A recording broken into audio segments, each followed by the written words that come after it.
rule breakers, you misfits and troublemakers, all you free spirits and pioneers, all you visionaries and nonconformists. Everything the establishment has told you is wrong with you is actually what's right with you. You see things others don't. You are hardwired to change the world.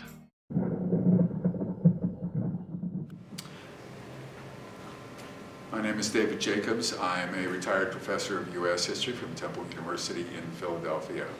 I have been interested in the UFO and abduction phenomenon for over 50 years.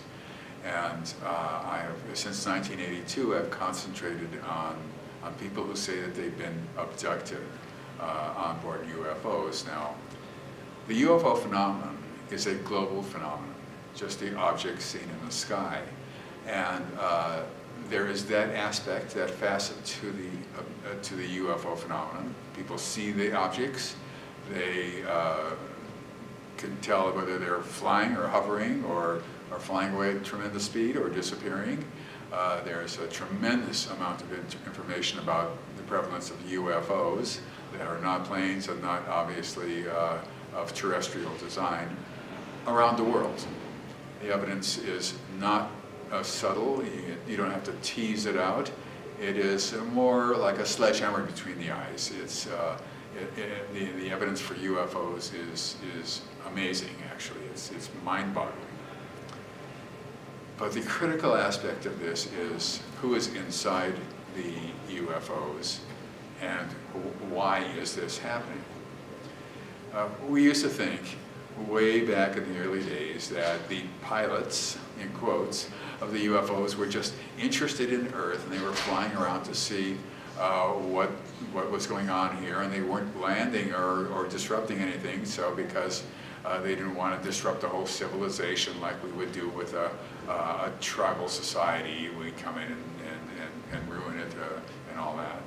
And so nobody quite understood what the UFO phenomenon was about. In 1957, a case came about in Brazil by an illiterate Brazilian peasant named Antonio Villas-Boas. And he claimed that he was taken on board a UFO at night. He was plowing a field at night, and he was taken on board a UFO. And this happened to him, and that happened to him, this happened to him, and that happened to him, and eventually he was released, and he never forgot it. It was horrible and it was terrible, and nobody believed that. It was one case does not a pattern make, and absolutely nobody believed that whatsoever. However, the person who investigated was a physician and a very, very intelligent guy.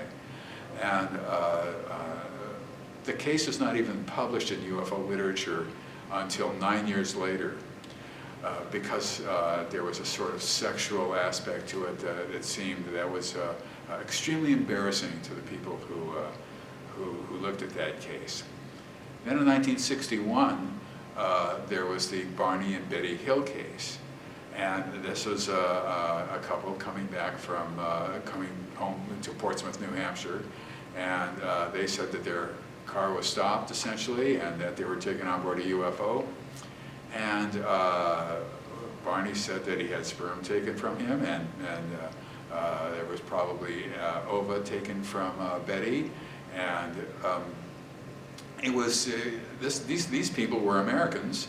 And they were extremely sensible people. Barney Hill was on the state's NAACP state committee, and he was appointed by President Kennedy to a national committee for civil rights and all that. And Betty was Betty was a social worker and a supervisor and all that. And they were pillars of the community. They said not the same thing, but in the same ballpark of an account as Antonio Villas-Boas. Then other people began to come forward with these stories.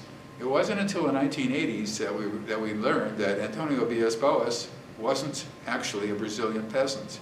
He was a law student who became an attorney and maintain the truthfulness of what had happened to him for the rest of his life. And then when that happened, we began to realize that the abduction phenomenon was much more widespread, and people were coming forward around, not only around America, but around the world. And then a guy by the name of Bud Hopkins became one of the great pioneer researchers of the abduction phenomenon.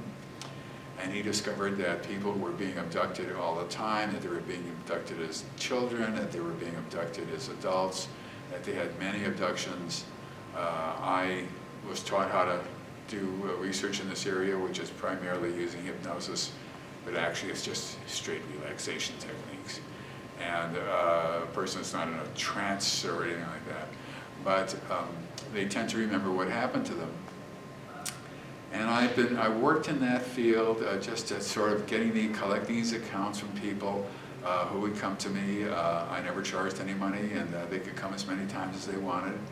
And until I began to see the patterns that were developing here. So, David, it sounds to me that you're far past if it's happening and what's happening. No, I'm just telling you what happened to me. Yeah, well, can you tell me, what do you think, why is this happening? That comes later. I've got an arc, I'm telling you. Yeah. No. Okay. Where was I now? I began to listen to these reports. All the reports were the same. It was astonishing, right? To the precision of specific instruments. I learned if somebody described an alien bringing over an instrument, I knew what that instrument was for and I knew what was going to happen, and they didn't. And now I didn't say anything to them, I'm just listening to their narrative, but invariably what I'd already learned happened. And those stories from around the world, I work with people from Latin America, from Asia, from Africa, from obviously from Europe and North America and so forth. And I realized there's never been anything like this in human history.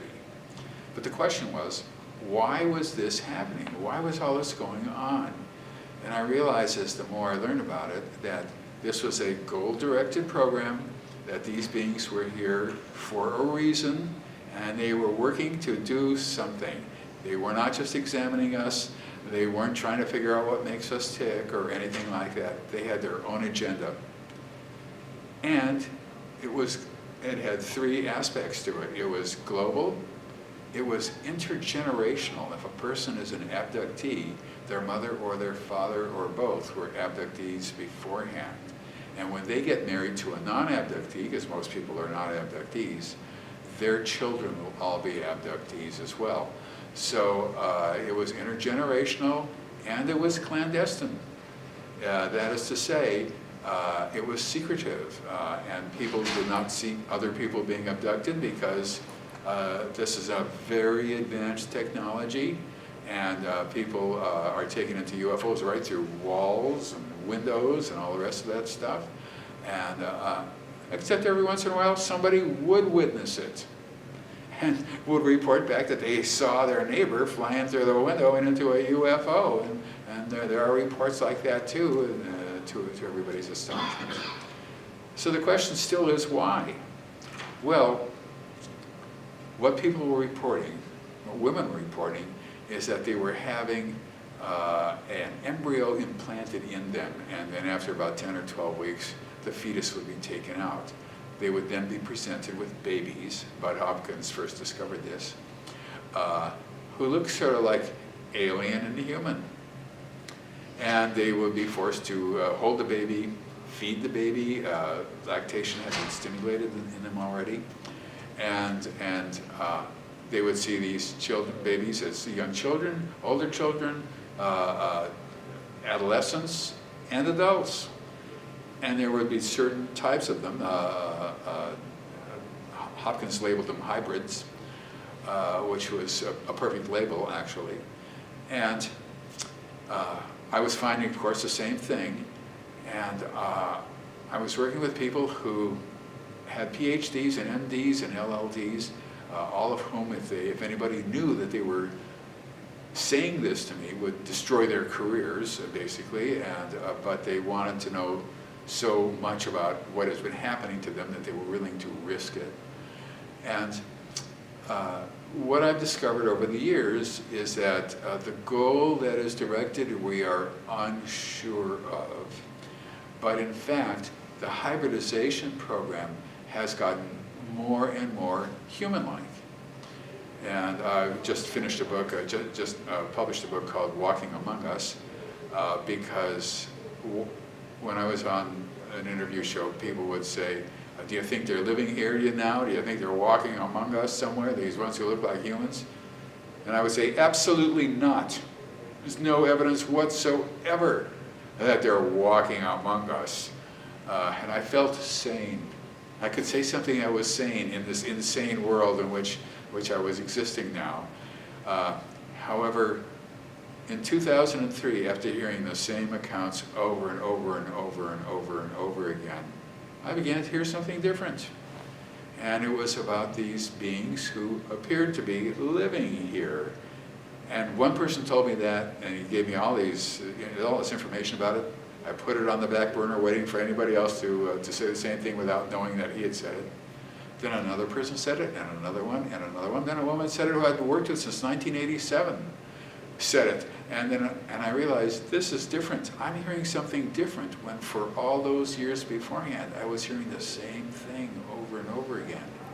And as a result of that, I realized that it is well within the realm of probability or possibility that, yes, some of them are living among us. I hate to even say that,